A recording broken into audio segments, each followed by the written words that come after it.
तो कहानी की शुरुआत में हम फी नाम के फाइटर को देखते हैं जो बहुत सारे फाइटर्स के साथ अकेले ही लड़ रहा होता है। फी मार्शल आर्ट में एक्सपर्ट होता है, इसलिए वो सभी फाइटर्स को बड़ी आसानी से मार रहा होता है। लेकिन वहाँ बहुत सारे फाइटर्स आ जाते हैं, जिनमें से एक फाइटर फी को मारकर नीचे गिरा देता है। तब फी को अपना बचपन याद आने लगता है और हमें पता चलता है कि फी के पिता अनाथ बच्चों की मदद करते थे और उन्हें रहने की जगह देते थे। एक दिन उन्हें फायरी नाम का बच्चा मिलता है जो कि बहुत ज्यादा बीमार था। फी के पिता उसे अपने आश्रम में ले आते हैं और उसका ट्रीटमेंट करते हैं। तब फी फायरी को मोटिवेट करता है कि मैं तुम्हें कुछ नहीं होने दूंगा। साथ ही उसे बताता है कि मैं बहुत ताकतवर हूँ और मुझे कोई हरा नहीं सकता। अब कुछ सालों बाद हमें दिखाया जाता है कि ब्लैक टाइगर नाम की गैंग मजदूरों को वेयर हाउस से गायब कर रही है और जो भी मजदूर गैंग के खिलाफ होते हैं उन्हें मार दिया जाता है। ये जगह चीन के मरीन सिल्क रोड नाम से जानी जाती है। यहाँ सभी इलीगल काम होते हैं। इसके अलावा यहाँ नॉर्थ सी नाम की गैंग भी है जिसकी ब्लैक टाइगर गैंग से पुरानी दुश्मनी है। ब्लैक टाइगर गैंग फॉरेनर्स के साथ बिजनेस करने के अलावा अफीम और ह्यूमन ट्रैफिकिंग जैसे इलीगल बिजनेस भी किया करती है। इस गैंग के 3 बड़े बॉस हैं जिन्हें टाइगर कहकर बुलाते हैं। इसमें पहला टाइगर नॉर्थ इविल है जो कि मजदूरों का लीडर है। वहीं दूसरा ब्लैक क्रो है जो कि गैम्बलिंग बिजनेस संभालता है और इस जगह से ही सबसे ज्यादा पैसा आता है। इसके बाद तीसरे टाइगर को दिखाते हैं जिसका नाम ओल्ड स्नेक है जो कि ह्यूमन ट्रैफिकिंग करता है और बहुत ही अय्याश इंसान है। इन तीनों टाइगर्स का बॉस और गैंग का लीडर मास्टर लुई है जो कि तीनों टाइगर्स को अपना मुंह बोला बेटा मानता है। इसके बाद हम फी को कुछ फाइटर्स के साथ देखते हैं जो कि ब्लैक टाइगर गैंग में शामिल होने के लिए आ रहे थे। फी का यहाँ आने का मकसद गैंग का 4th टाइगर बनना था। अब सभी को मास्टर लुई के पास ले जाया जाता है। यहाँ लुई सभी के सामने अपने एक आदमी को जान से मार देता है क्योंकि उसने गैंग को धोखा दिया था। अब लुई जलती हुई 2 रॉड्स को उन फाइटर्स की तरफ करता है जिससे सभी डर जाते हैं, लेकिन फी बिल्कुल भी नहीं डरता। इस बात से लुई बहुत इम्प्रेस होता है और सभी के लिए चाय मंगाता है, जिसके बाद वो सभी को चाय सर्व करते हुए उनके हाथ पर चाय गिराता है। सभी फाइटर्स दर्द के कारण अपने कप को नीचे गिरा देते हैं, लेकिन फी उस दर्द को कंट्रोल कर लेता है। जिसके बाद लुई सभी से कहता है कि जो भी नॉर्थ सी गैंग के मास्टर का सर काट कर मेरे पास लाएगा उसे मैं अपना चौथा मुंह बोला बेटा मान लूंगा और गैंग का 4th टाइगर कहलाएगा। अब हमें कहानी की शुरुआत वाला सीन दिखाया जाता है जहाँ फी नॉर्थ सी के मास्टर से फाइट कर रहा होता है। दोनों के बीच बहुत ही खतरनाक फाइट होती है, पर फी मास्टर पर हावी हो जाता है और उसका गला काटकर वहाँ से जाने लगता है।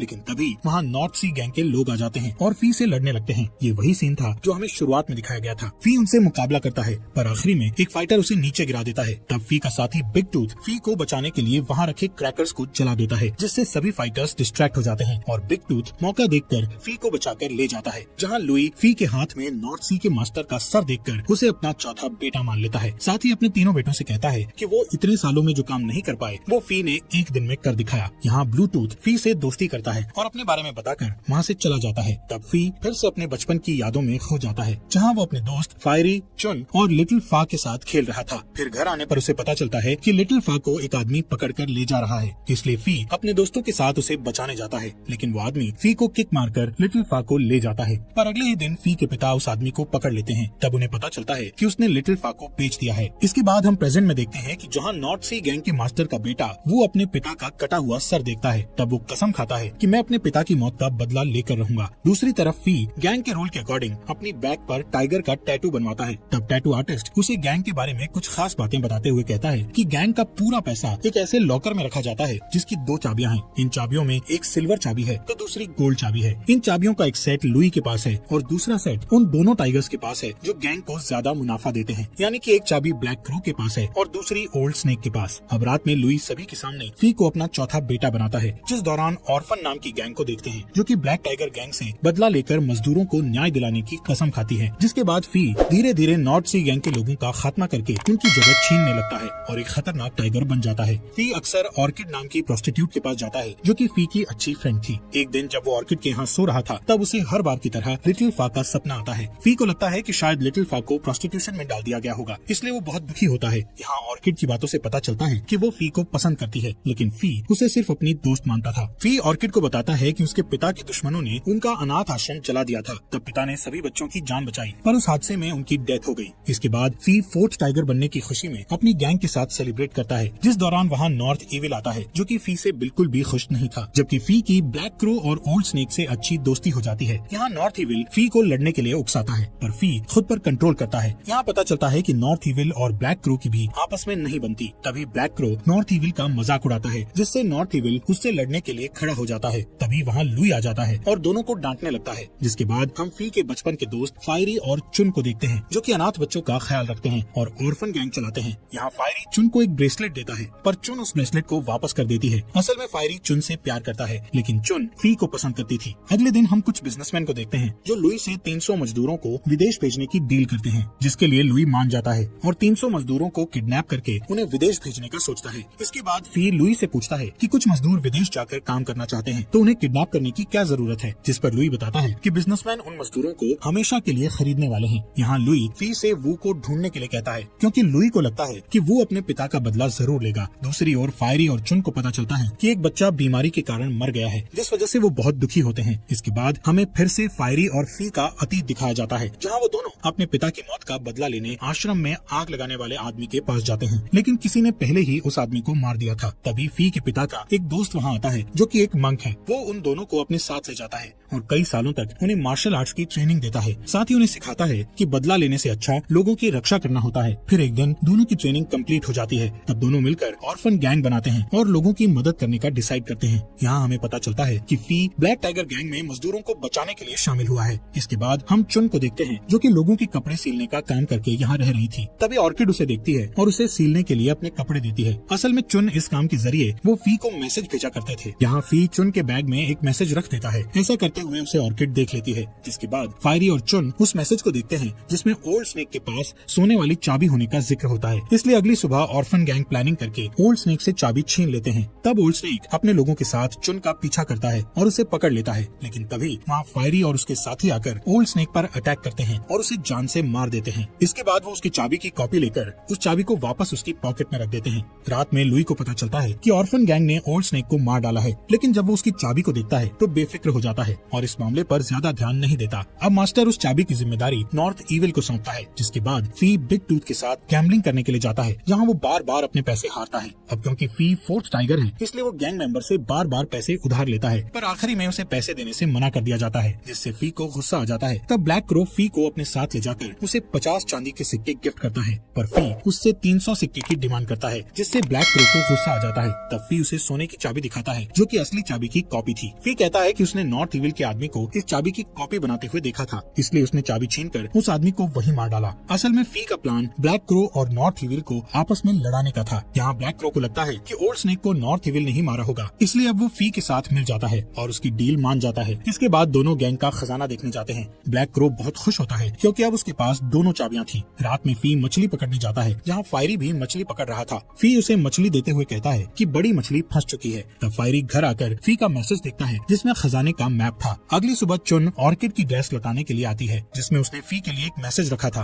ऑर्किड चुन से जेलस होती है क्योंकि फी चुन को पसंद करता है, इसलिए वो चुन से झूठ बोलती है कि फी अक्सर उसके कपड़े फाड़ देता है। इस बात से नाराज होकर चुन फी को देखे बिना ही वहाँ से चली जाती है। यहाँ फी मैसेज देखता है जिसमें लिखा था कि वो अगले दिन अपना काम शुरू कर देंगे। जिसके बाद लुई फी को अपने हथियार दिखाने के लिए ले जाता है। लुई बताता है कि ओल्ड स्नेक के मरने के बाद उसे लगता है कि कोई उसके खिलाफ षड्यंत्र रच रहा है। तभी वो अपने लोगों के साथ वहाँ आ जाता है और उनके बीच फाइट शुरू हो जाती है। लुई भी मार्शल आर्ट में एक्सपर्ट होता है, इसलिए बड़ी आसानी से अपने दुश्मनों को मारने लगता है। वहीं फी और वू के बीच फाइट होती है। वो फी पर हावी हो रहा होता है। इसी बीच वू के और भी लोग आ जाते हैं, जिनसे लड़कर लुई उन्हें मारने लगता है। दूसरी ओर वू फी पर कंटिन्यू अटैक करता है। तब लुई आकर उसे बचाता है, जिसके बाद फी मौका देखकर वू का हाथ काट देता है, पर फी उसे जान से मारना नहीं चाहता था, इसलिए लुई फी की तलवार पर किक करके वू को मार देता है। दूसरी ओर ऑर्फन गैंग लुई के अफीम वेयरहाउस को जला देती है, जिस दौरान फायरी को लुई के लोग देख लेते हैं और उसका पीछा करने लगते हैं। दूसरी तरफ ब्लैक क्रो चुन को भागते हुए देखकर उसका पीछा करता है। इधर मास्टर को कुछ समझ नहीं आता। तब फी इस मामले को सुलझाने के लिए वहाँ से चला जाता है। इसके बाद हम फायरी को उन लोगों से लड़ते हुए देखते हैं, लेकिन ज्यादा लोगों के कारण फायरी वहाँ फंस जाता है और वो लोग उसे पकड़ लेते हैं। वहीं ब्लैक क्रो चुन का पीछा करते हुए एक घर में पहुँच जाता है, जहाँ फी अपने लोगों के साथ पहले से ही उसका इंतजार कर रहा था। यहाँ पता चलता है कि चुन के पेरेंट्स को ब्लैक क्रो ने मारा था। अब वो सभी मिलकर ब्लैक क्रो को मार डालते हैं और उससे दोनों चाबियां चुरा लेते हैं। जिसके बाद फी चुन को बताता है कि वो भी उससे प्यार करता है और अगले ही दिन फायरी को ये बात बता देगा। चुन उससे ऑर्किड के बारे में पूछती है, जिस पर वो बताता है कि ऑर्किड सिर्फ उसकी दोस्त है। अब जैसे ही फी ब्लैक टाइगर के हेडक्वार्टर में जाता है तो देखता है कि उन लोगों ने फायरी को पकड़ लिया है। मास्टर लुई फी से उसे मारने को कहते हैं। तब फायरी लुई को बताता है कि उसका खजाना चोरी होने वाला है। ये सुनकर लुई अपने लोगों के साथ वहाँ निकल जाता है। तभी हम देखते हैं कि चुन सभी गरीबों के साथ मिलकर खजाने की चोरी कर लेती है। यहाँ फी फायरी को बचाने के लिए कहता है, जिस पर फायरी उसे ऐसा करने से मना कर देता है। असल में फायरी नहीं चाहता कि लुई को फी की सच्चाई का पता चले, क्योंकि उनका मिशन अभी पूरा नहीं हुआ था। फी उसे बचाना चाहता था, पर तभी वहाँ लुई अपने लोगों के साथ आ जाता है, जो फी को फायरी की जबान काटने को कहता है। लेकिन तभी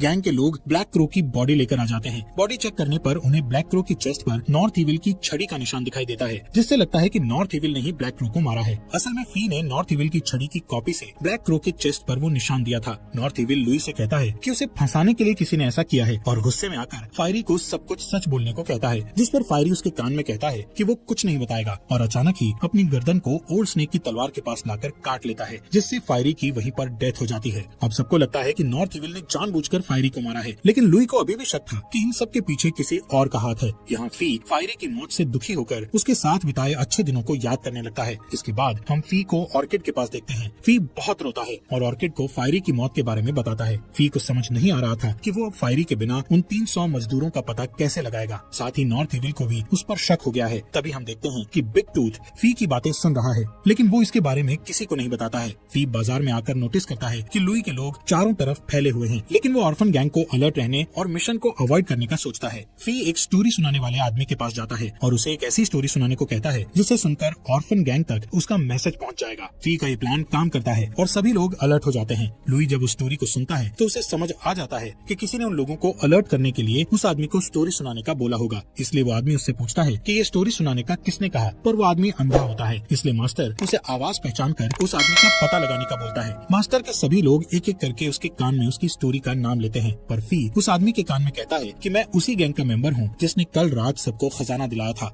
ये सुन वो अंधा आदमी मास्टर को फी का सच नहीं बताता। इसके बाद हम नॉर्थ इविल को देखते हैं जो अपनी सिक्योरिटी बढ़ाकर एक रूम में मसाज करवा रहा था। तभी ऑर्किड अपने साथी के साथ वहाँ आती है और नॉर्थ इविल से मिलने का कहती है। ऑर्किड नॉर्थ इविल से मिलकर उसे फी की सारी सच्चाई बताते हुए कहती है कि मैं अपना फ्यूचर सिक्योर करना चाहती हूँ, इसलिए मैं तुम्हारे पास आई हूँ। यहाँ ऑर्किड की बातों से पता चलता है कि उसका असली नाम फा है और ये वही लड़की है जिसके बारे में फी हमेशा बात करता था। जिसके बाद नॉर्थ इविल उसके साथ रोमांस करता है। तब ऑर्किड मौका पाकर नॉर्थ इविल पर अटैक करती है, लेकिन वो उसे पकड़ लेता है और जान से मार डालता है। अब वो ऑर्किड की साथी की ओर आता है जो कि चुन होती है। जैसे ही नॉर्थ इविल उसके पास आता है वो उसे जान से मार देती है और वहाँ से भाग जाती है। यहाँ हमें पता चलता है कि ऑर्किड ने फी के लिए ही नॉर्थ इविल को मारने का डिसीजन लिया था, क्योंकि वो हमेशा के लिए फी के दिल में रहना चाहती थी। दूसरी तरफ फी को मजदूरों की लोकेशन पता चल जाती है। जब फी चुन के साथ होता है तब चुन उसे ऑर्किड की सारी सच्चाई बताती है, जिसे सुनकर फी की आंखों में आंसू आ जाते हैं। अगले दिन फी अपने लोगों को इकट्ठा करके लुई से लड़ने का कहता है और फिर सभी लोग पूरे शहर में लुई की सच्चाई के बारे में बताने लगते हैं, जिसके कारण सभी लोग लुई के खिलाफ हो जाते हैं। तब लुई ऐलान करता है कि जो भी फी को मारेगा उसका मुंह बोला बेटा बन जाएगा। जिसके बाद लुई के लोग पूरे शहर में दंगे करके लोगों को मारने लगते हैं। तभी हम फी को देखते हैं जो अपने साथी को बचाकर ले जा रहा होता है। तब बिग टूथ उसकी हेल्प करता है और गैंग के खिलाफ लड़ाई करता है। इसके बाद फी अपने साथियों के साथ जाकर मजदूरों को आजाद कर देता है और फिर सभी मजदूर लुई के पास जाकर आंदोलन करने लगते हैं। तब फी लुई से कहता है कि अगर उनके बीच लड़ाई हुई तो काफी लोगों की जान जाएगी, इसलिए उसने फैसला किया है कि सिर्फ वो और लुई आपस में फाइट करेंगे, जिसके लिए लुई मान जाता है। फाइट करने से पहले फी रूम में आग लगवा देता है। फिर हम दोनों के बीच फाइट देखते हैं, जिसमें मास्टर लुई फी को बुरी तरह मारता है, पर बाद में फी लुई पर हावी होता है और उसे नीचे गिरा देता है। फी लुई का हाथ पकड़कर उसे बचाना चाहता है, लेकिन लुई इसकी मदद लेने से मना कर देता है और नीचे गिरकर मर जाता है। इसके बाद फी एक अनाथ आश्रम खोलता है और अपने पिता का सपना पूरा कर देता है। इसी के साथ ये मूवी यहीं पर खत्म हो जाती है।